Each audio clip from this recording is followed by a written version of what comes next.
Hello everyone, my name is Clinton Kavanagh and today I'm going to be walking you through my life from when I was an infant to the person I'm today. I was born in Springshire Hospital into a family of two sisters, Camila and Connie, and my mum, Sally. I never really had a father figure in my life, however you can't exactly miss what you've never had. It only just dawned on me the other day that my sisters and I all have names beginning with the letter C. I asked mum if she was trying to start a C trend like what the Kardashians have with the letter K. But unlike the Kardashians, we did not have a scandalous sex tape, fame, nor the money. Growing up essentially poor wouldn't have been easy on my mum. There was no daddy figure in sight, and without regular income and working multiple jobs, I can imagine the stress she was probably feeling to keep us afloat. I don't have much memory of my early childhood, probably due to the fact that I've self-diagnosed Alzheimer's. But seriously, I have high respect for my mother and everything she's done for us over the years. Moving along a few years to kindergarten, we had since moved to Emerald when I was about 2 years old. Strangely enough, I was quite a clingy child. I was very quiet and didn't really like being that kingy. I went to the one on Brilla Street and can always recall the panda on the entrance door behind the white picket fence. I guess I like the cool colours. I vaguely remember crying underneath a table. Someone stole my Buzz Lightyear out of my backpack. The teacher couldn't coax me out and they eventually rang mum to take me home. Kindy was also where I had my first excursion. We had a day trip to Kylie's farm. This is also where I found out that a kangaroo can disembowel a human with a single kick to the abdomen. This terrified me a little on the inside, but I've always been a huge animal lover and secretly I kind of wanted to give them the pellets. Everyone always seems to remember their first proper day at school. Not me. Mustn't have been that great. Then again, it's probably just Alzheimer's again. During primary school, I attended Emerald North, Denison, and Emerald State School. Looking back on it now, for a shy kid, I managed to find new groups of friends and things to do quite quickly. In a way, I think I have school to thank for mingling with other individuals. If I had my way, I probably would have just become a hermit. Without school, I don't think half of us would have the friends we have today.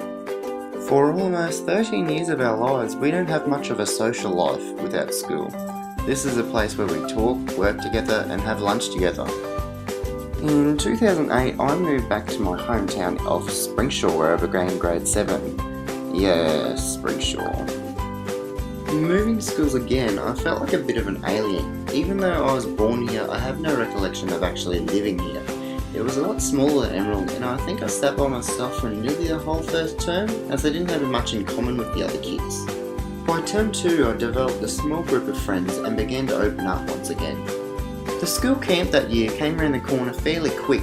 I remember this quite vividly as it was going to be the first time I've actually ever flown on a plane. I got to my seat and quickly grabbed the window. Apparently 6B wasn't mine. An old man came and sat next to me and I got the aisle.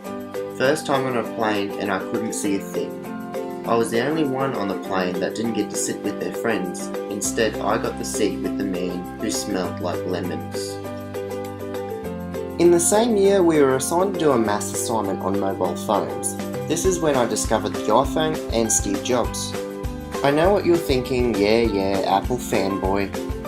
But you're all probably Steve Jobs fans from a young age and never knew it. He created the animation company Pixar. When a movie started out with that little jumping lamp, you knew it was going to be good. Steve's last movie he helped create was WALL-E, a personal favourite of mine. This movie has no words and is still a better love story than Twilight. Another few years passed and I have to admit it, for a small school they had more camps than I'd ever seen elsewhere. I got to experience Sydney with the school when we went to see the Broadway show Wicked, and also had my first experience with snow on ski trip in my graduating year. I eventually left Springsure State School. I wasn't sure if I still wanted to complete grade 11 and 12 at this point, but I thought, what do I have to lose? Going to high school in another town means I catch the bus a lot. Almost 3 hours a day to be exact, which equals about 670 hours for each year of schooling. Early mornings, late nights, and practically no sleep. At the start of 2012, I had a bit of a rough time. I had falling out with friends, with school, and just wasn't feeling it anymore. I pushed through and eventually reconnected. I was happier in life and was getting better grades at school. On November 7th, I flew across to the US with my mum. Growing up not having a lot of money or support, I can assure you I was on the edge of my seat the whole time. I saw Santa Monica Pier, the lights of New York, and had a lot of leisure time which I spent very wisely. Flying back home took a long time, which meant I spent my last birthday over the Pacific Ocean, which was pretty surreal. This takes us to the beginning of this year. Academically wise, I'm happy with where I'm at, considering at the start of last year I wasn't even sure if I wanted to go to high school.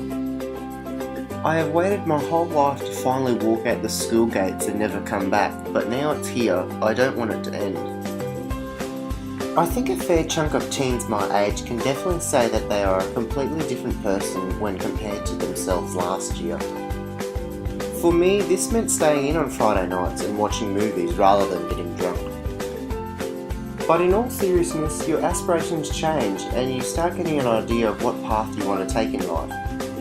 I'm still pondering where I want to go after school and what I want to do, but I'm pretty sure my narcolepsy will kick back in after school to catch up on all that sleep.